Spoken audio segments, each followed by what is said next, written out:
Nah terus mereka makan minum dari mana? Dari sedekahnya orang-orang kaya. Nah orang kaya ini sebelum berangkat kerja, mereka menggantungkan kurma, roti di pintu-pintu masjid atau tiang-tiang masjidnya Rasulullah. Sehingga setiap hari orang-orang miskin ini tinggal makan saja. Segampangannya isu wis dikei sarapan, siang wis disiapkan, bengi wis disiapkan. Gampangnya hidup mereka sudah ditanggung orang kaya. Orang kaya ini sibuk mencari maisha, orang miskin sibuk mencari ilmu. Dan ternyata mereka bisa mencari ilmu ya lantaran ditanggung oleh orang kaya. Nah orang kaya dapat ilmu dari mana? Selesai mereka berguru dengan Nabi, orang kaya pulang dari mencari maisha, ketemu, disampaikanlah apa yang didapat dari Nabi. Inilah simbiosis mutualisme, saling bekerja sama.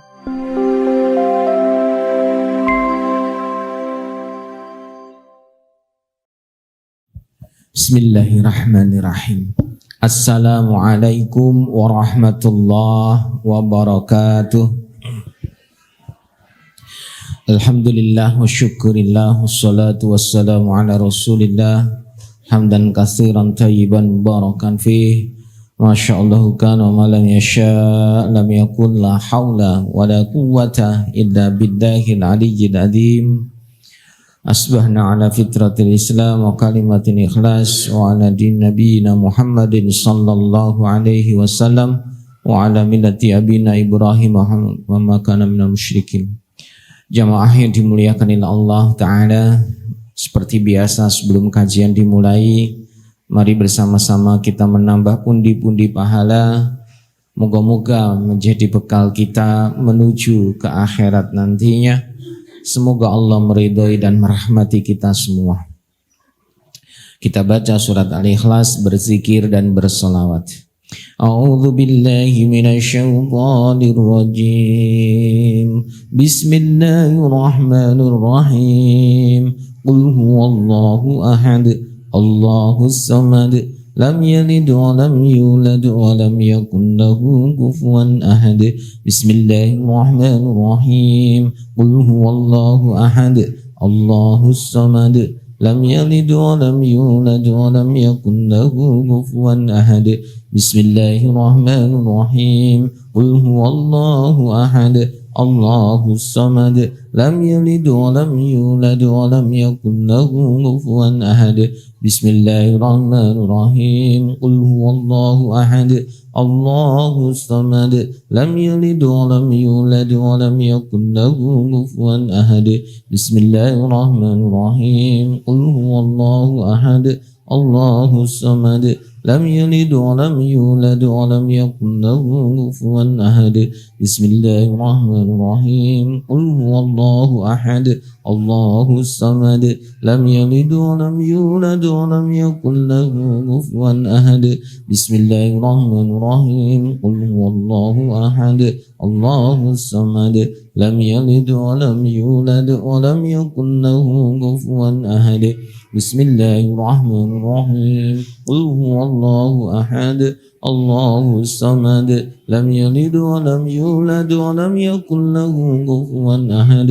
Bismillahirrahmanirrahim. Qul huwallahu ahad, Allahus samad, lam yalid wa lam yulad wa lam yakun lahu kufuwan ahad.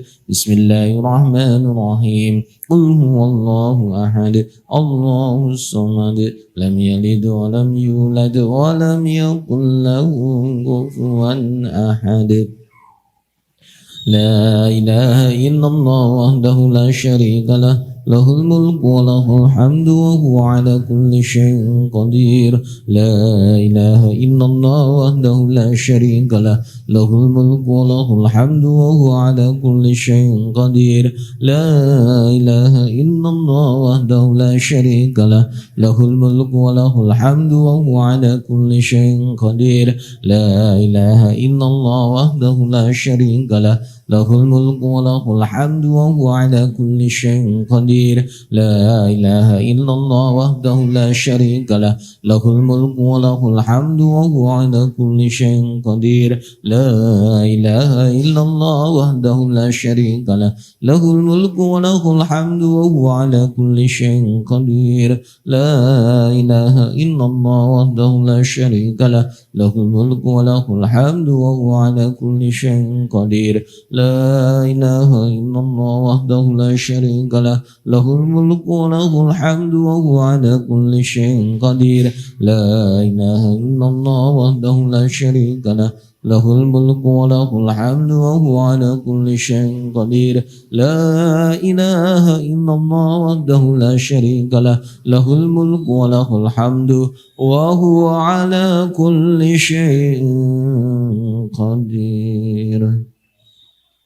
Allahumma salli ala Sayyidina Muhammad wa ala ali Sayyidina Muhammad kama sallaita ala Sayyidina Ibrahim wa ala ali Sayyidina Ibrahim wa barik ala Sayyidina Muhammad wa ala ali Sayyidina Muhammad kama barakta ala Sayyidina Ibrahim wa ala ali Sayyidina Ibrahim fil alamin innaka Hamidum Majid. Allahumma salli ala Sayyidina Muhammad wa ala ali Sayyidina Muhammad kama sallaita ala Sayyidina Ibrahim wa ala ali Sayyidina Ibrahim wa barik ala Sayyidina Muhammad wa ala ali Sayyidina Muhammad kama barakta ala Sayyidina Ibrahim wa ala ali Sayyidina Ibrahim fil alamin innaka Hamidum Majid. Allahumma salli ala Sayyidina Muhammad wa ala ali Sayyidina Muhammad kama sallaita ala Sayyidina Ibrahim wa ala ali Sayyidina Ibrahim wa barik ala Sayyidina Muhammad wa ala ali Sayyidina Muhammad kama barakta ala Sayyidina Ibrahim wa ala ali Sayyidina Ibrahim fil alamin innaka Hamidum Majid. Al-Fatihah. A'udzu billahi minasy syaithanir rajim. Bismillahirrahmanirrahim. Alhamdulillahi rabbil alamin arrahmanir rahim maliki yaumiddin. Iyyaka na'budu wa iyyaka nasta'in. Ihdinas siratal mustaqim. Siratal ladzina an'amta 'alaihim ghairil maghdubi 'alaihim waladdallin. Amin. Ya Allah, muka-muka yang membaca surat Al-Ikhlas, Engkau bangunkan istana di surga ya Allah. Yang berzikir kepadamu dilipat gandakan pahalanya, ditinggikan derajatnya, digugurkan dosa-dosanya, dilapangkan rizkinya, dimudahkan urusannya, dilindungi dari gangguan syaitan yang terajam dan kejahatan makhluk mulainya. Ya Allah yang bersalawat kepada nabimu, moga-moga mendapatkan syafaat di yaumul qiyamah dengan rahmatmu. Moga-moga kami semua menjadi ahlul jannah. Amin. Allahumma amin ya rabbal alamin.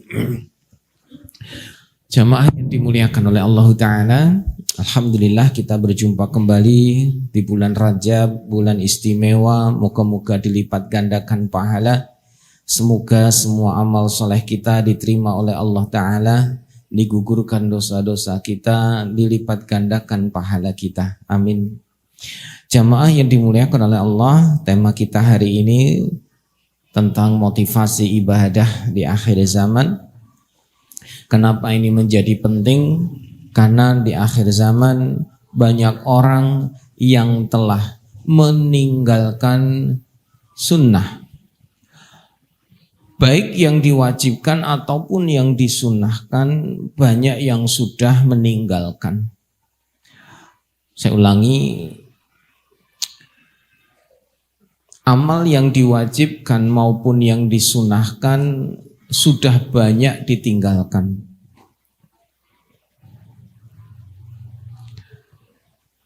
Sampai-sampai kalau kita mungkin menghitung persentase, lebih sedikit orang yang beramal soleh di atas sunnah dibandingkan dengan orang-orang yang meninggalkannya.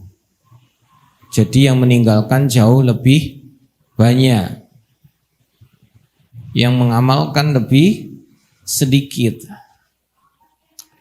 Dan beruntunglah orang yang sedikit. Moga-moga termasuk kita semua. Amin Allahumma amin. Sama-sama capek, sama-sama lelah, sama-sama susah, Tapi kita beriman kepada Allah, maka tidak ada yang sia-sia. Lelah kita, capek kita, susah kita diganjar pahala. Nah, di luar sana orang yang lelah, yang capek, yang susah, sudah lelah, udah capek, udah susah, nggak dapat apa-apa, rugi. Ya podo kesele ya mending untuk pahala. Bisa difahami ya? Maka jamaah yang dimuliakan oleh Allah Ta'ala, kita harus selalu memiliki motivasi. Motivasi itu artinya apa sih? Dorongan yang kuat, tekad yang baja. Motivasi itu dorongan yang kuat, tekad yang baja, sebuah azam yang senantiasa dimunculkan, di mana motivasi dorongan ini diawali dari paksaan hingga menjadi kebiasaan. Saya ulangi, motivasi ini dimulai dari paksaan hingga menjadi kebiasaan. Jadi tidak serta-merta orang itu senang sholat, senang ibadah puasa, senang ibadah umroh dan haji, senang ibadah zakat sedekah, senang ibadah tilawah Quran, tiba-tiba otomatis menjadi demikian. Enggak. Mereka pasti awalnya berat, harus dipaksa dulu, mengalahkan hawa nafsu. Bangun malam tuh susah, apalagi sholat tahajud, itu berat bagi yang belum pernah. Tapi bagi yang sudah pernah dan terbiasa, sholat tahajudmu mudah. Puasa Ramadan, puasa sunnah itu berat bagi yang belum pernah. Awalnya susah, tapi lama-lama jadi mudah. Maka semua diawali dengan paksaan hingga menjadi kebiasaan. Saya tanya, angkat tangan saja ya.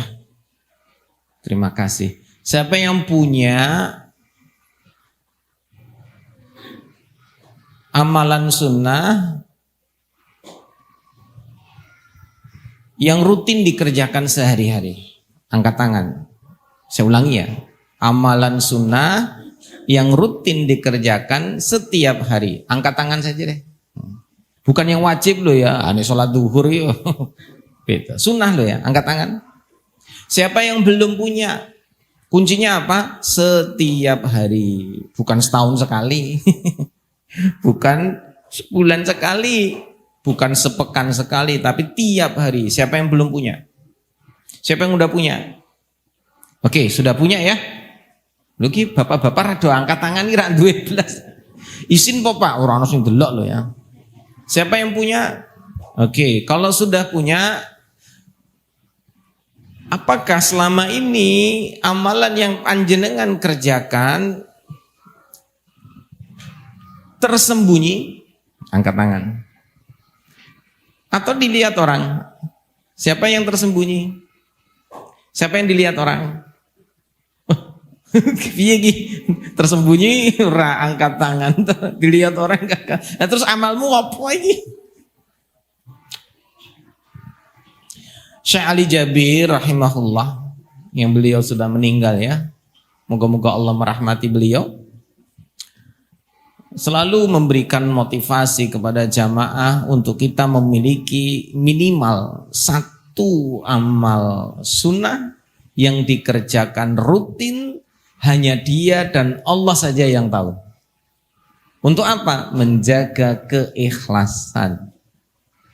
Jadi beliau selalu memberikan semangat motivasi agar kita memiliki amalan sunnah yang hanya kita sama Allah saja yang tahu, dan itu rutin dikerjakan. Kalau misalkan seneng sedekah, yo sedekah rutin ning wong liya ora ono sing ngerti. Bojone ra ngerti, anake ra ngerti, ibuke bapake ra ngerti, sing ngerti awake dhekne dhewe sama Allah Ta'ala. Dan itu dijaga sampai mati. Ojo nganti bar wis arep mati cerita. Wah ilang kabeh engko. Wis tersimpan rapi pahalanya. Menjelang kematian cerita. Dan ceritanya ini untuk mendapat pujian. Artinya sum'ah. Ya sudah, nggak ada bekasnya tuh, pahala semua hilang. Eman. Maka carilah amalan yang bisa menjadikan kita belajar tentang keikhlasan. Khusus hanya kita sama Allah saja yang tahu.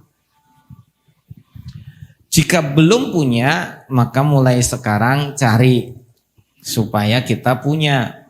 Dan usahakan amalan itu yang panjenengan cintai, sukai, senengi. Karena sesuatu yang disukai, disenengi, dicintai, enteng enggak mengerjakannya? Enteng Pak. Enteng.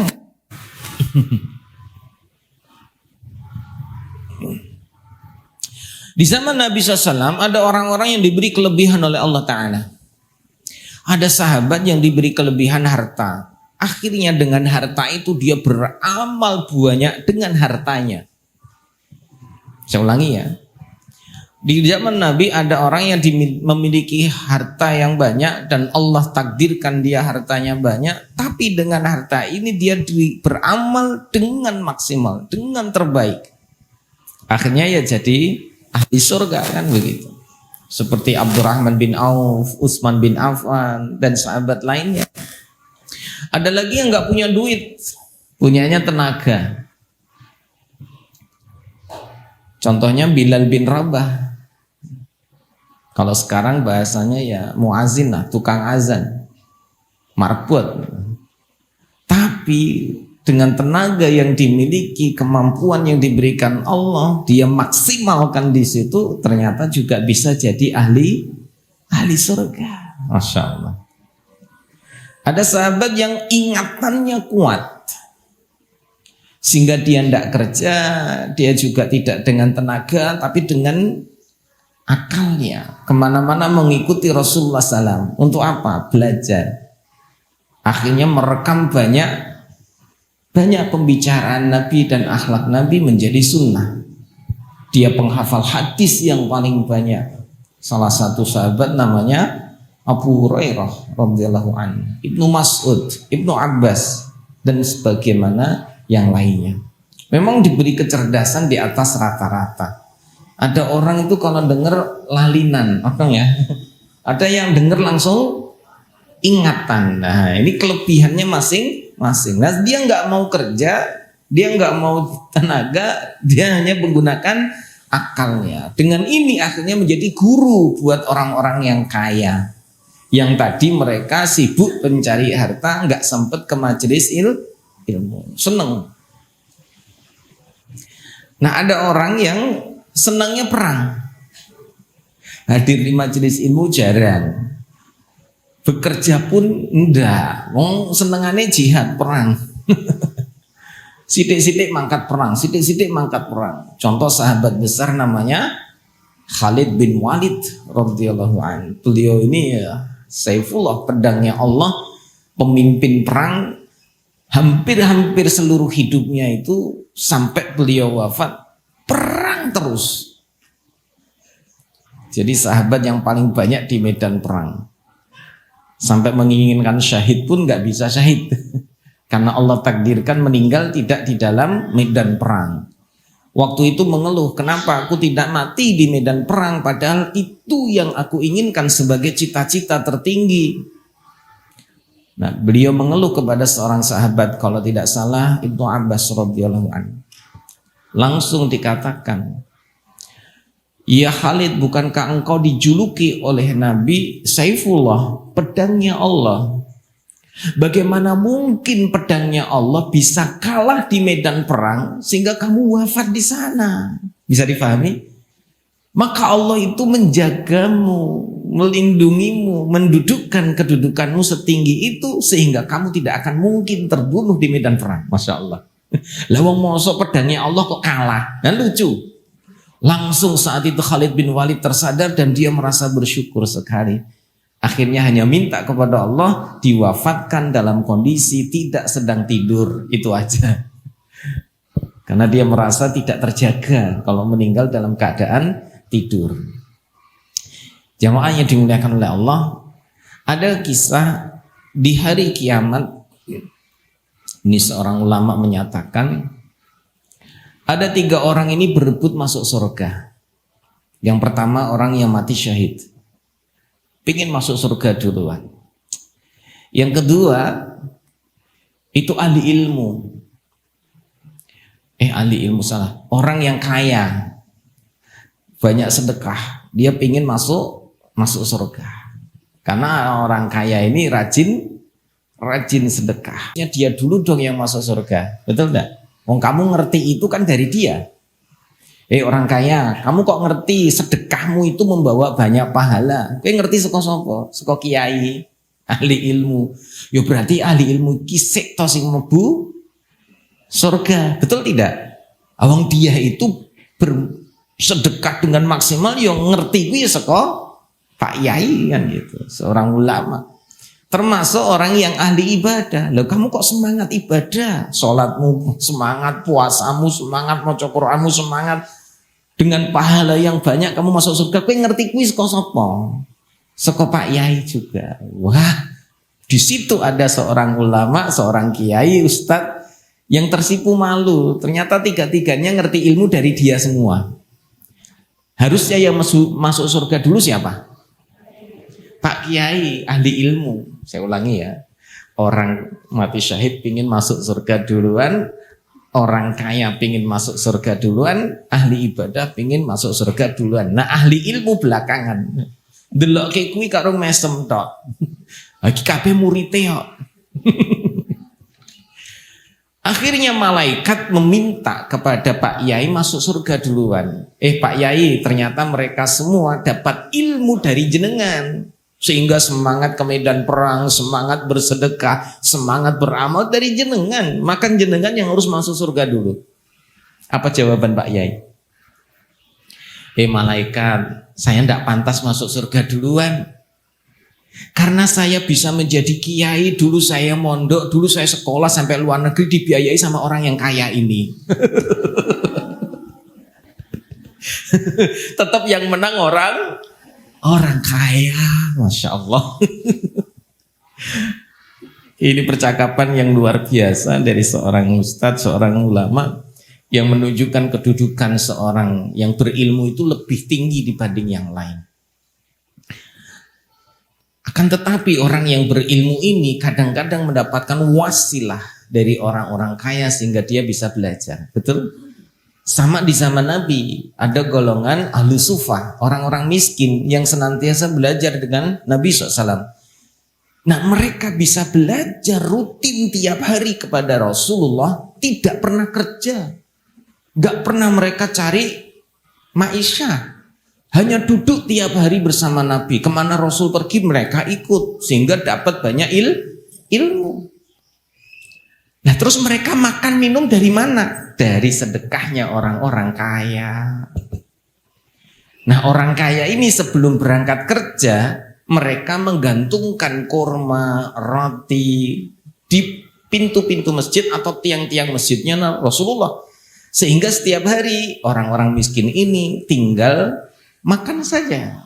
Segampangannya isu wis dikei sarapan, siang wis disiapke, bengi wis disiapke. Gampangnya hidup mereka sudah ditanggung orang kaya. Orang kaya ini sibuk mencari maisha, orang miskin sibuk mencari ilmu. Dan ternyata mereka bisa mencari ilmu ya lantaran ditanggung oleh orang kaya. Nah orang kaya dapat ilmu dari mana? Selesai mereka berguru dengan Nabi, orang kaya pulang dari mencari maisha, ketemu disampaikanlah apa yang didapat dari Nabi. Inilah simbiosis mutualisme, saling bekerja sama. Wong sigih mensubsidi wong sing pengen cari ilmu, sing ari ilmu berbagi ilmu kepada wong sing sugih. Sampai suatu saat orang kaya ini ternyata pahalanya banyak. Saya ulangi ya, orang kaya ini pahalanya banyak. Kenapa mereka beramal untuk dirinya sendiri? Betul? Dengan hartanya dia membiayai orang mendapat ilmu dan beramal. Betul? Pahalanya banyak enggak? Karena orang kaya ini beramal sendiri, pahalanya banyak, ditambah sedekah untuk orang lain yang dia belajar mendapatkan ilmu dan beramal, bertambah gampangnya ya pahalanya ngalir kepada dia. Orang-orang miskin ini datang kepada Nabi, ya Rasulullah, gimana supaya kami bisa mendapatkan pahala sebanyak orang-orang kaya ini? Karena mereka dapat harta banyak, bisa sedekah, pahalanya banyak ya Rasul. Kami tidak bisa. Wong mereka yang membiayai ya orang kaya. Mereka meminta kepada Nabi solusi agar bukan solusi minta jadi kaya loh. Minta solusi agar mendapatkan pahala seperti orang-orang kaya ini.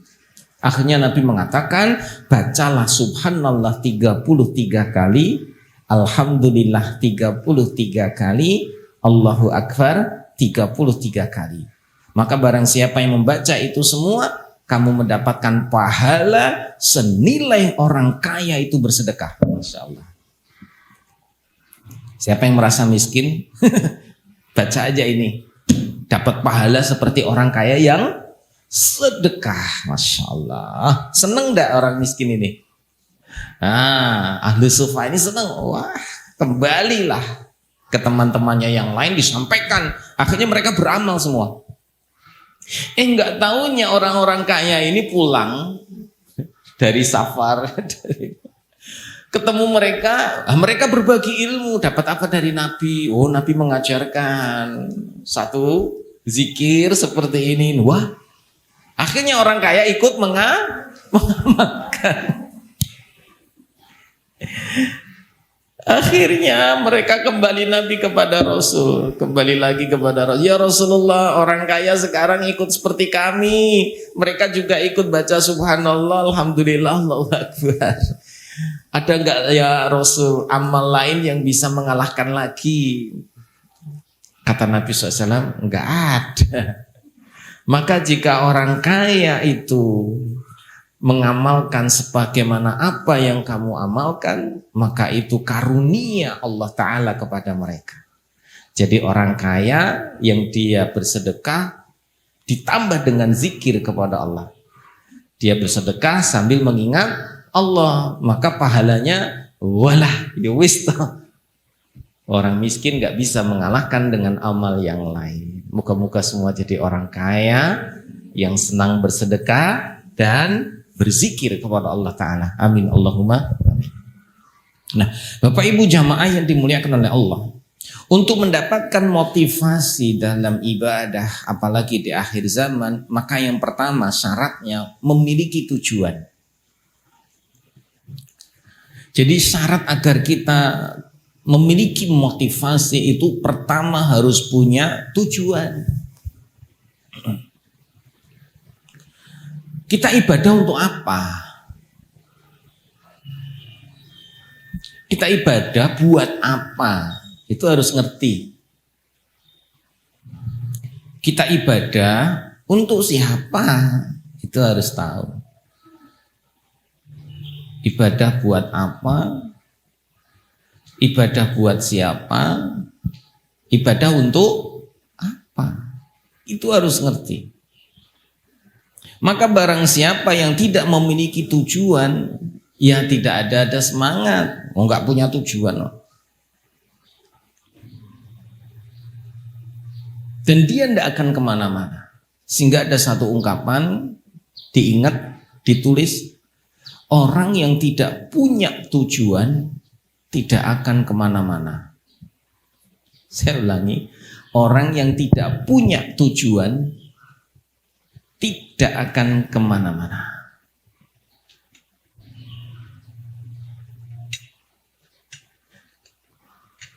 Tujuan ini lebih cenderung mengacu kepada tempat yang dituju, tujuan.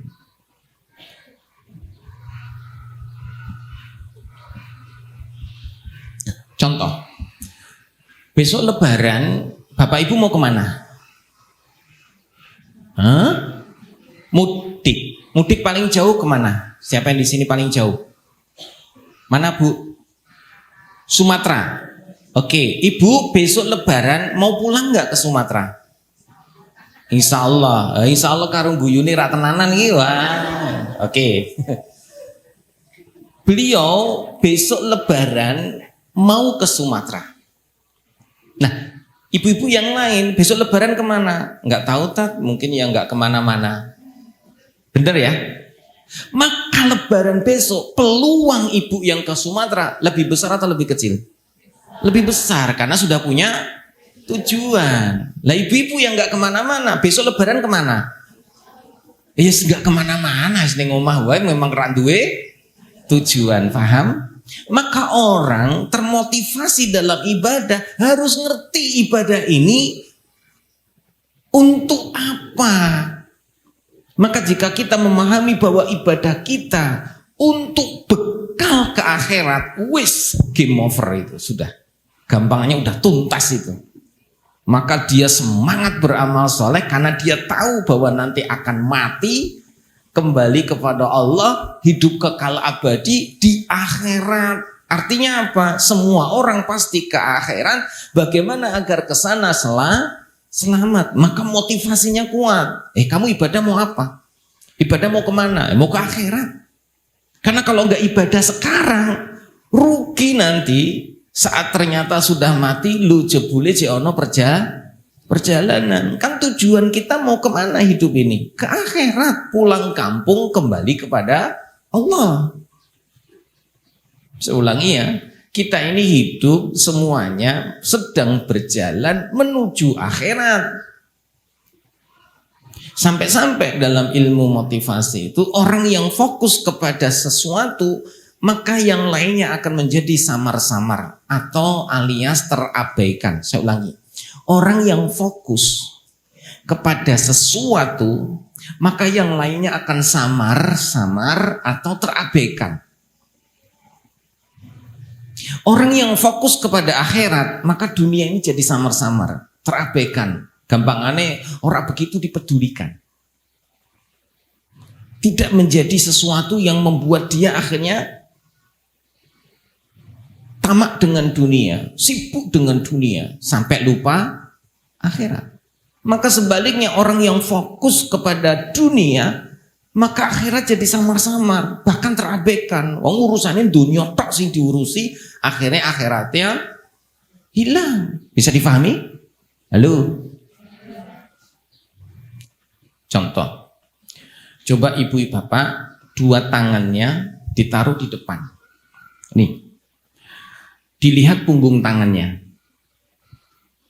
Oke, direnggangkan begini, lihat punggung tangannya masing-masing. Ono sing ireng, ono sing putih. Sekarang saya minta panjenengan lihat punggung tangan kanan. Lihat punggung tangan kanan. Deloki tenanan. Ya kerutane, ya otote, ya kulite. Saya mau nanya, punggung tangan yang kiri terlihat jelas enggak? Saya ulangi, panjenengan fokus ke yang kanan. Yang kiri terlihat jelas enggak? Enggak. Sekarang alihkan, lihat yang kiri. Fokus kepada yang kiri. Yang kanan terlihat jelas enggak? Enggak. Oke, cukup. Seseorang kalau sudah fokus, maka terabaikan yang lain atau samar-samar. Ibu mau pakai jilbab, golek peniti lo, ya Allah, laci dibuka, seret. Maka saat laci dibuka, seret, sing digoleki apa? Peniti. Yang lain kira-kira dilihat enggak? Enggak, dia hanya fokus mencari satu benda kecil namanya peniti. Ning kono ana ketokan kuku ya ora bakal dilirik. Bahkan ana dhuwit 100.000 ki lho. Engko sik. Oh, jiko ya. Wah, beda meneh. 100. Wah, fokusnya teralihkan ini ya. Masyaallah. Ini namanya fokus. Maka kalau sing digoleki peniti ya fokusnya goleki kuwi, liyan-liyane ora. Staples entek, wis golek staples ya sing difokus golek ya kuwi staples, liyane ora dianggap. Atau di dalam rak lemari. Kita mau cari jilbab warna pink dusty. Wah, sing kaya apa to pink dusty? Fokusnya kuwi wis warna liya ora digatekke. Inilah fokus. Maka orang yang memiliki tujuan dan fokus kepada akhiratnya, maka insya Allah dia akan mendapatkan keutamaan. Karena tidak akan disibukkan dengan dunia yang melalaikan. Maka yang pertama harus punya tujuan. Dan tujuan kita beribadah karena akan kembali ke akhirat. Kemana? Ke akhirat. Nah, ada sebuah kisah. Entah panjenengan sudah pernah dengar apa tidak. Ada sebuah tempat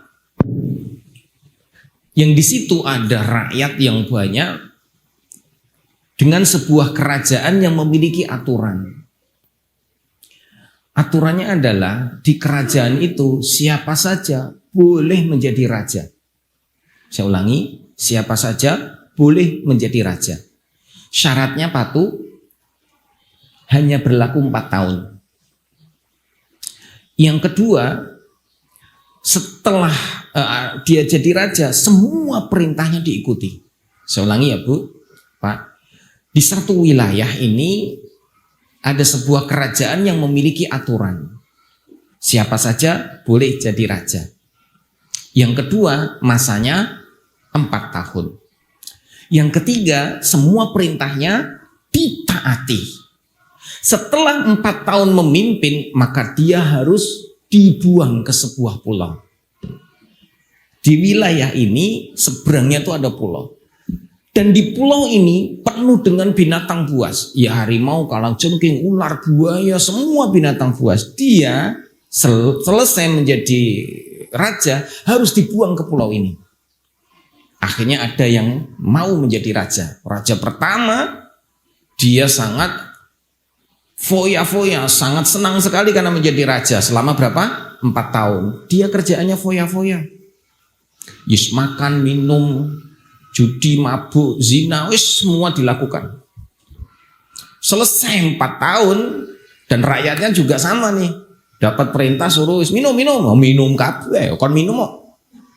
Kan perintah diikuti.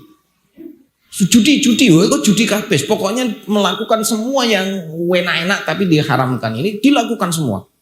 Rakyatnya jadi kacau kabeh. 4 tahun selesai, raja ini dibuang. Enggak pakai lama, mati di pulau ini. Kemudian dipilih lagi, bukan dipilih, ditawarkan lagi, siapa yang mau jadi raja? Ora ono sing ngangkat tangan, wis aku. Akhirnya ada lagi yang berani jadi raja. Akhirnya sama, mengikuti jejak yang pertama, berfoya-foya dengan kekuatan yang dia miliki, kekuasaan zalim luar biasa. Semua yang punya harta buat saya. Wah, lebih kudu dikeke, sing duwe bojo gorene. Lho piye? Sing duwe emas gorene. Lho perintah harus ditaati apa saja. Akhirnya dia berbuat zalim. Diktator kepada rakyatnya. Dan rakyat nggak bisa apa-apa. Kayak pajak, kudu bayar pajak Pak. Sebentar lagi pajak motor muda ya Pak.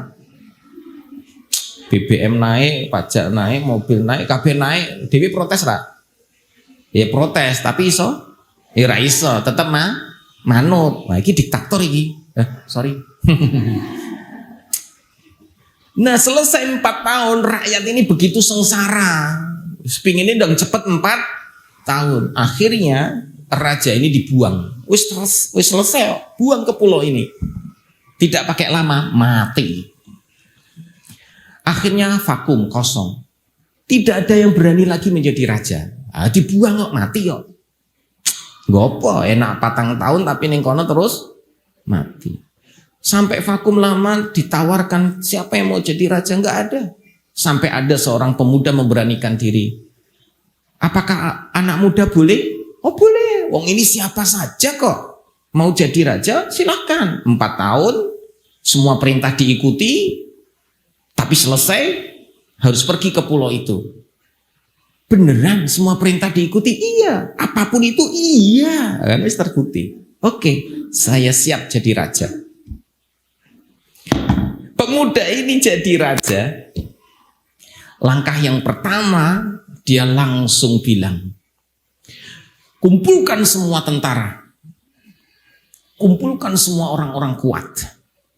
Dan terkumpul berapa Pak? Ribuan Pak. Pokoknya syaratnya harus orang kuat, laki-laki, tentara, harus kumpul kabeh. Maka ribuan ini, pergilah kalian semua ke pulau itu. Oh, perintah kok. Apa? Bunuh semua binatang buas. Akhirnya wis piye meneh mangkat kabeh ning pulau iki ya akeh sing mati. Tapi binatang lebih banyak yang mati.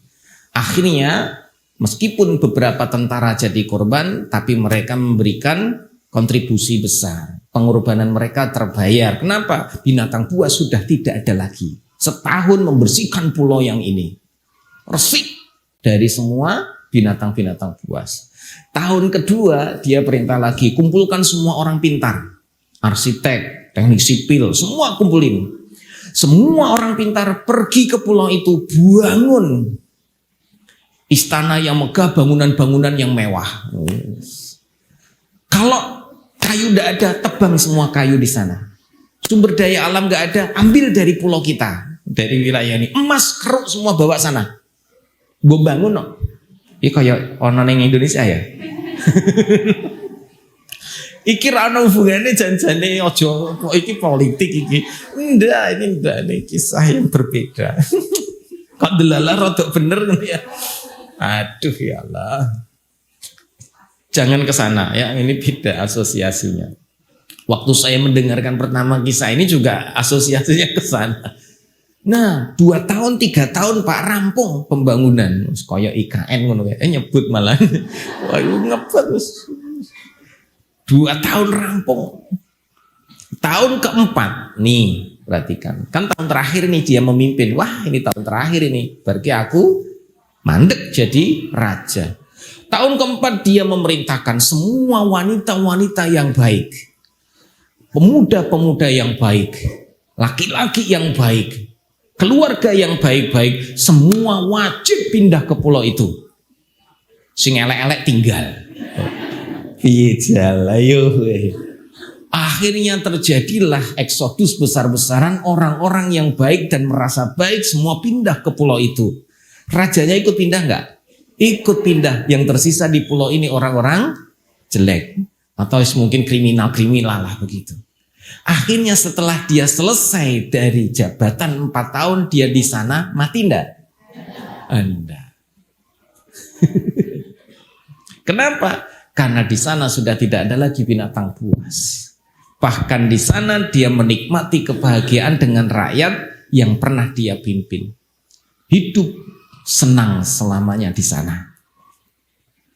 Nah, jamaah yang dimuliakan oleh Allah, ini sebetulnya perumpamaan antara apa? Kehidupan dunia dan kehidupan akhirat. Kehidupan dunia itu melalaikan. Ada orang dikasih kekuasaan jabatan malah foya. Dikai gaji semono gedine yo tetap kurang, akhirnya korupsi. Ada yang dikasih kekuasaan malah zalimnya luar biasa. Ada yang diberikan dunia harusnya dimanfaatkan untuk amal solehnya malah digunakan untuk maksiat kepada Allah Ta'ala. Orang-orang yang cerdas seperti pemuda ini dia mikir, lah nek bar 4 tahun mesti aku rono. Lah nek sesuk umurku sampai 70 suwida aku mati terus aku pindah rono ki di akhirat. Yo berarti aku kudu nyiapke to yo. Paham enggak? Ini cerdas. Lah kalau 4 tahun nanti setelah saya menjabat saya akan dilempar ke sana. Oh aku kudu siapke sih. Piye carane aku ning kene aman, sentosa, bahagia, sejahtera. Lah sama kita selama di dunia mesti akan ditinggal loh. Wayai mati mesti mati, pindah akhirat. Lah akhiratnya dhewe jek samar-samar terus piye? Apa meneh akhiratnya drawasi disiksa wah ngeri meneh. Mlebu ning gone lubang buaya. Dicuaploki diberakoti entek mati yo siksa ning neraka. Wah nek ngerti ngono aku kudu bangun ki istana. Bener? Urip ning kono kudu kaya surga. Aku kudu bangun istana, maca Al-Ikhlas ping 10. amalan sunnah, baca 10 kali Al-Ikhlas, dibangunkan istana di surga. Yang kedua, banyakin doa dan zikir. Saat Rasulullah melakukan Mi'raj, diajak malaikat ke dalam surga. Banyak yang sedang membangun istana para malaikat itu. Beberapa berhenti bangunannya. Ditanya sama Rasulullah, kenapa kalian berhenti membangun? Malaikat menjawab, ya Muhammad, kami kehabisan bahan untuk membangun istana-istana ini. Ditanya, emang bahannya apa? Kata malaikat, bahan baku membangun istana ini adalah zikrullah, zikir kepada Allah. Maka kalau kita ingin mendapatkan istana-istana di surga, ya perbanyak zikir. Nah, kalau orang cerdas bahwa besok akan pindah ke pulau itu, pindah ke alam yang lain, tidak mungkin selamanya di dunia, ya kudu siap kesek omahe ning swarga, siap kesek keadaan di sana ben enak kepenak. Betul tidak? Maka selama kita hidup jangan sia-siakan. Jadilah pemuda yang cerdas untuk hidup besok di akhirat. Bisa difahami? Wis ra ono kaitane sama politik toh? Maka ibu-ibu, yang pertama Pak, motivasi ibadah kita harus satu. Semua motivasi kita harus memiliki tujuan. Tujuan kita apa? Akhirat. Mau kita besok akan ke sana semua, maka kita semangat ibadah karena besok kita akan pindah tempat.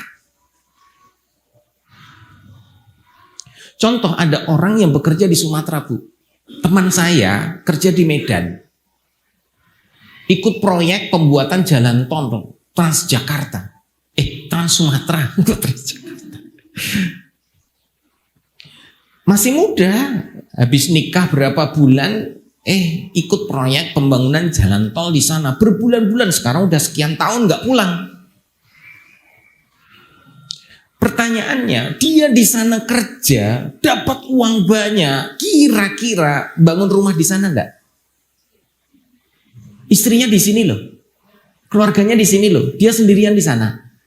Dia punya banyak uang, bangun rumah di sana enggak? Enggak. Apakah uangnya untuk properti di sana? Enggak, untuk di sini. Uang dikirim ke istrinya. Nantinya dia pulang sudah punya rumah. Dia pulang sudah siap semua. Seperti seorang yang kerja jadi TKW atau TKI, punya uang banyak, kirim nggak ke Indonesia? Kirim ke suaminya, kirim ke istrinya. Pulang-pulang sudah magrong. Maka betapa sedihnya para TKW saat pulang rumahnya sudah magrong. Di dalam bukan lagi dia, ternyata wanita lain. Astagfirullah. Banyak enggak? Ya Bu, bojone ning omah ngurusi anak, ngurusi manuk, ngurusi wong liya. Dikirim duit tiap bulan. Dikira kanggo persiapan mereka nanti kalau sudah tua. Malah tinggu wong wedok liyane. Kan kejadian tuh banyak. Maka orang-orang yang mempersiapkan kehidupannya akhirat, dia akan melakukan dengan maksimal.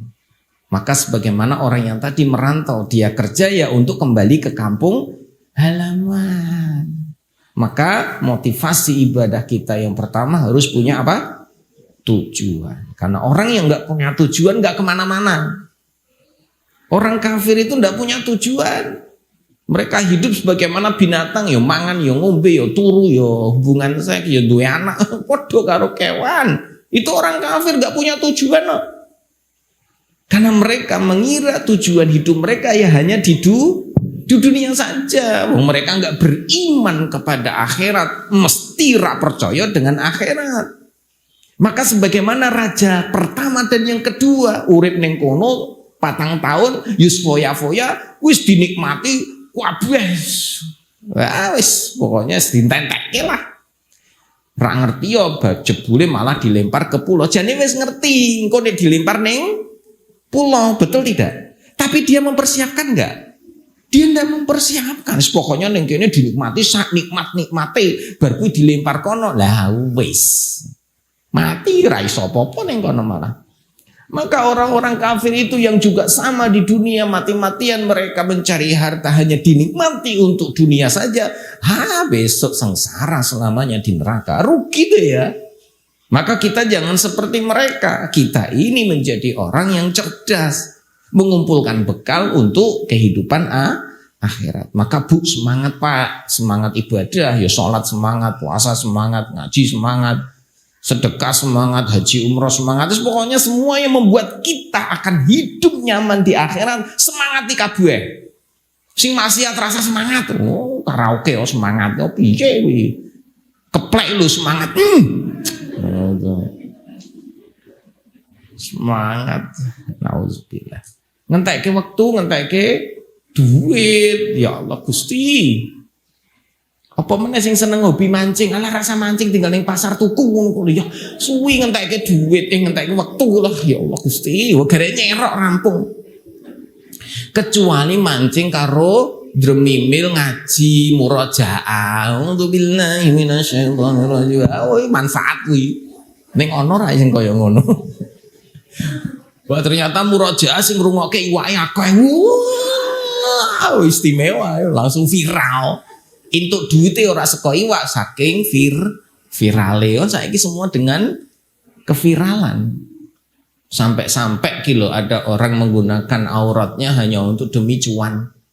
Supaya viral, yang nonton banyak, yang like banyak, padahal wong wudo didelok. Nauzubillah. Golek duit kok sampai koyok ngono, padahal mangan ya tetep sepiring. Ya Allah, wong sugih karo wong kere iki padha mangane ya sepiring. Malah wong sugih iki luwih sithik daripada wong kere. Wong kere iki mangane bedunduk apa? Tenan ya Allah. Wong sugih iki lho tak delok sithik-sithik. Ha ning restoran ki lho pesen. Bisa cuma saupli 2 juta. Ya Allah larang rek. Astagfirullahaladzim. Mendingan wong kere mangane akeh wareg. Ya Allah. Itu kan rezeki. Bener loh. Ya kan janjine nek dipikir-pikir ngono to. Wong klambi akeh yo dienggo yo siji. Iki awakmu siji to, Bu? Sik tak takok, wong sugih iki klambine 5, rangkep 5. Ora padahal nggo kaos tok malahan. Mark Zuckerberg iki lho. Pemilik Facebook cuman kaosan tok. Lho cek mending dhewe to yo. Rapi klimis ngono, kaosan tok. Wong sugih lho. Lho sesungguhnya yang dia pakai kan cuman selembar. Ibu-ibu malah lembar-lembaran nggih. Sugih jenengan ya Allah Gusti. Mangane sugih dhewe ya Allah Gusti. Lah kan nek dihitung-hitung kan jane ngono kuwi to. Ya Allah. Kadang-kadang kita ini terpesona dengan 0 di belakang. Angka-angka. Padahal angka-angka itu tidak digunakan. Digunakan tuh kalau sudah menjadi kayak gini loh. Nah ini baru. Ini baru. Lah wong ibu dikai iki wae engko yo beda-beda, ana sing minume sithik, ana sing akeh, kan beda-beda. Emang nek ibu duit-duit akeh dikai semenene 10, ya ora tetep siji. Halo, iki ra ono seneke ya. Ora ono ngene ya. Nek ibu-ibu melu pengajian sing dibagi snack, nek sing teko dhisik karo sing keri padha ra seneke. Padha teko dhisik loro ora ono. Teko keri ra entuk ora ono kecuali kentekan. Dan nggak mungkin dibedakan. Maaf, Anda miskin dapat 1 ya. Oh, ibu kaya gelangnya banyak dapat 2. Oh, rapodo itu. Bahkan pas dibuka jebret wong sing kelaparan miskin. Alhamdulillah arep-arep. Tahu bacem. Tahu gejrot wis semuanya sing makanan rakyat. Seneng telo gini. Lah wong sugih. Yang ngene. Dipangan ra? Ora. Lho malah enak sing kiri to, digawe malah entek. Lah sing sugih delok ki wis Wis ora samangkat meneh. Ya Allah mesake men dadi wong sugih. Duwe duit tapi ra iso menik. Serius Bu tak kandani ya. Saya kemarin itu ke Mijen, mijetkan anak saya sampai ke sana. Itu yang datang itu mantan-mantan pejabat. Bahkan tukang pijetnya ngomong, yang sering kesini itu mantan-mantan bupati, mantan wali kota, mantan gubernur sekalipun. Termasuk mantan anggota-anggota dewan, pada ke beliau semua pijet. Artinya apa? Mereka punya uang banyak, anaknya itu rado gemati, tahu ngerti? Rano sing ngurusin, mereka tuh buang sepuh-sepuh. Saya lihat sendiri, datang sendirian, anak Rano sing ngancani, wis tambah tua, ijik sugih ning awake wis ra karu-karuan. Ternyata cerita, ibunya ini cerita, mereka tuh mengeluh, nangis. Punya uang banyak tapi nggak bisa menikmati. Duwe anak akeh sugih-sugih ya ora iso gemati, rak pinter karo wong tuane. Sisine mau ngeluh-ngeluh tok. Ya tambah loro to ya. Secara fisik wis loro, tambah secara mental wis tambah loro. Ya Allah, ternyata ndak jaminan wong sugih iki bahagia. Karena bahagia bukan letaknya di mana? Di harta. Ya Allah, Bu. Duwe harta akeh ora jaminan. Duwe wajah ganteng ora jaminan. Ria ricis ki lho suguhe kurang apa? Bojone sing lanang ki ganteng ki kurang apa? Lah mboro masalahe metu abu ning kene ayo. Maca to yo. Sampai akhirnya diskusi sama istri, ya Allah, pas dhisik nikahan, kayak pernikahan antara pangeran dengan seorang putri raja, istimewa, hari patah hati nasional katanya. Nah ini loh sugih, ganteng, ya Allah. Semoga-moga mereka semua tetap bahagia. Selama mukmin, insya Allah bahagia. Bu urip ki mung sawang sinawang. Wis motivasi kita untuk mana? Akhirat. Maka jangan sampai tertipu dengan dunia. Allah sudah jamin rezeki kita. Jadikan rezeki sebagai kendaraan, wasilah, sarana untuk menggapai akhirat. Koyok wong sing pinter ki mau lho pemuda. Dia manfaatkan semua yang ada di kerajaannya untuk dia pakai kehidupan di pulau itu nantinya. Sumber daya semua dipakai. Kenikmatan semua yang dia dapat dipakai untuk kehidupan bahagia di akhirat. Oke, kita lanjutkan di bulan depan insya Allah. Moga-moga umur panjang, berkah usianya, diberi kekuatan dan kesehatan oleh Allah Ta'ala. Untuk berjumpa lagi di majelis ilmu selanjutnya. Motivasi ibadah masih kita lanjutkan di episode berikutnya. Ini baru tips yang nomor 1, harus punya apa? Tujuan. Wis engko balik harus diangen-angen meneh. Tujuanku urip ki ngopo? Ojo nganti gak punya tujuan. Dengan tujuan insya Allah kita punya semangat untuk beramal soleh. Barakallahu fikum. Allahu a'lam bishawab. Wabillahi taufiq wal hidayah. Assalamualaikum warahmatullahi wabarakatuh. Waalaikumsalam warahmatullahi wabarakatuh. Jazakallah kepada Ustaz Farid Prianggono yang sudah memberikan tausiahnya kepada kita. Semoga ilmu-ilmunya disampaikan bisa kita amalkan untuk kehidupan kita. Mohon maaf Ustaz, ada kanan jawab atau betul? Ya satu aja. Satu ada. Oh ada 2 ya wis. 2. Silakan. Oh, oke, untuk.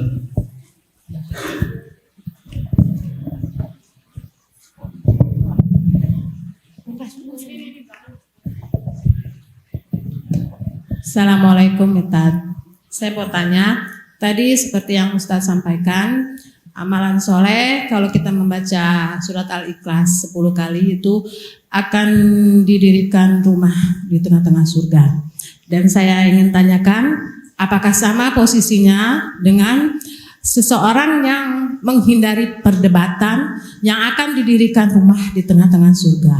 Terima kasih Ustaz. Assalamualaikum warahmatullahi wabarakatuh. Assalamualaikum warahmatullahi wabarakatuh. Dulu saya pernah mengajarkan di sini di kajian Pak Panut, di kajian mana lagi lah banyak lah tentang amalan-amalan sunnah yang bisa mendapatkan istana di surga.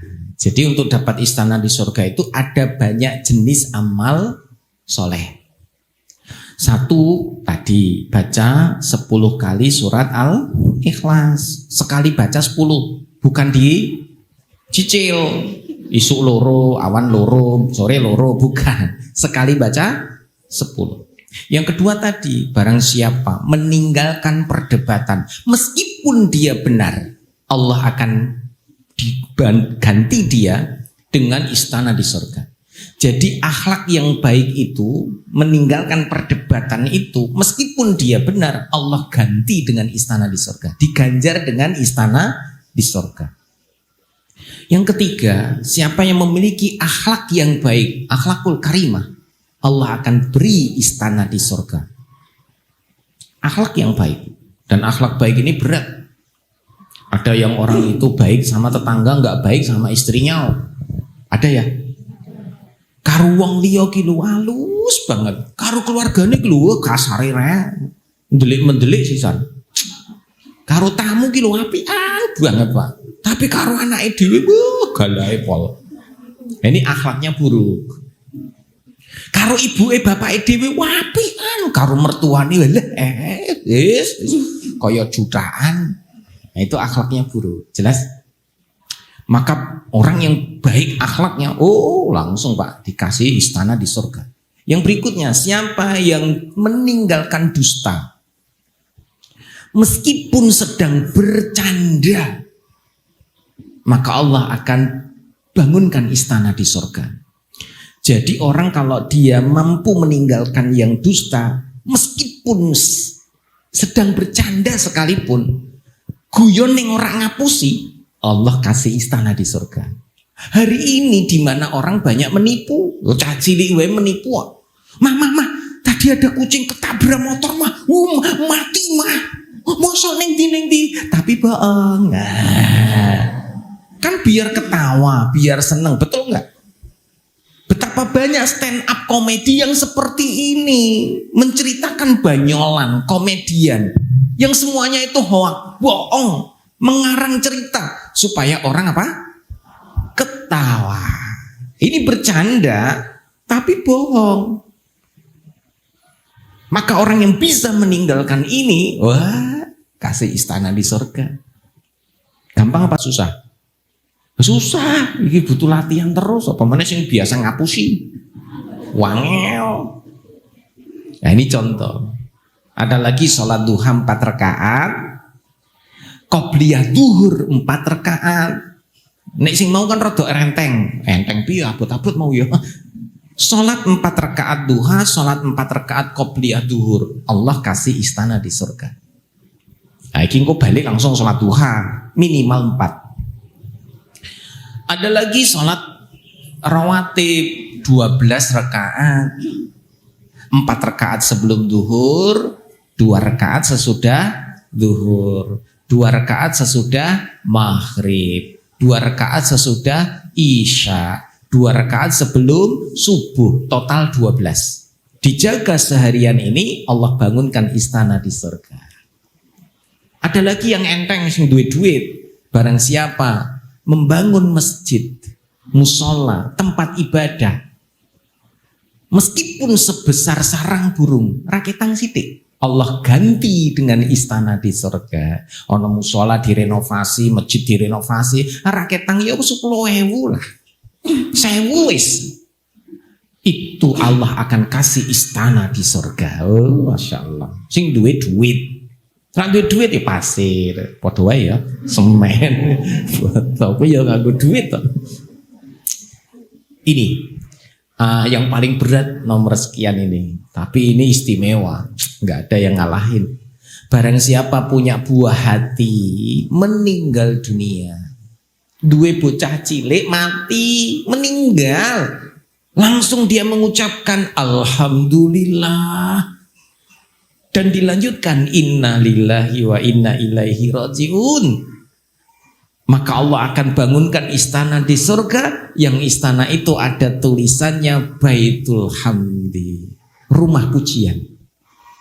Satu-satunya rumah di surga, istana di surga yang ada plang namanya Baitul Hamdi. Berarti miliknya siapa? Orang tua yang kehilangan anaknya, dan dia ikhlas menerima kematian anaknya itu, mengucapkan pujian kepada Allah. Alhamdulillah. Oh, angel ra? Wange wong jenenge kematian seseorang yang disayang, dicinta. Pomene jek cilik ngene iki kata ya Allah jek seneng-senenge.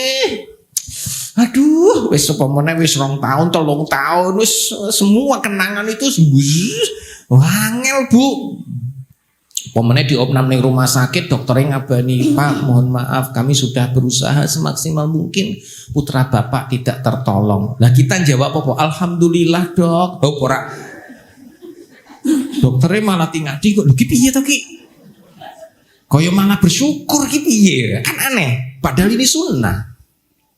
Habis mengucapkan itu sambung inna lillahi wa inna ilaihi raji'un. Kalau bisa begitu Bu, bangunannya the best itu ada namanya. Karena saking susahnya. Hanya berlaku untuk anak kecil. Anak wis mahasiswa ketabrak mati, alhamdulillah ora ono. Itu hanya berlaku buah hati yang masih kecil. Apa meneh bojone mati, alhamdulillah. Wong edan ngene iki. Aneh. Gitu ya Fi ya. Nah, ini contoh-contoh. Jadi amalan sunnah itu banyak. Makanya besok kita akan sampai ke materi bagaimana kita termotivasi. Salah satunya ini, mengetahui reward yang diberikan Allah. Pahala yang dijanjikan itu apa? Kan menjadi semangat. Loh kenapa saya setiap ngaji mesti diawali dengan baca itu? Karena saya ingin mengamalkan sunnah ini yang udah jarang orang baca. Bahkan orang belum tahu kok. Benar tidak?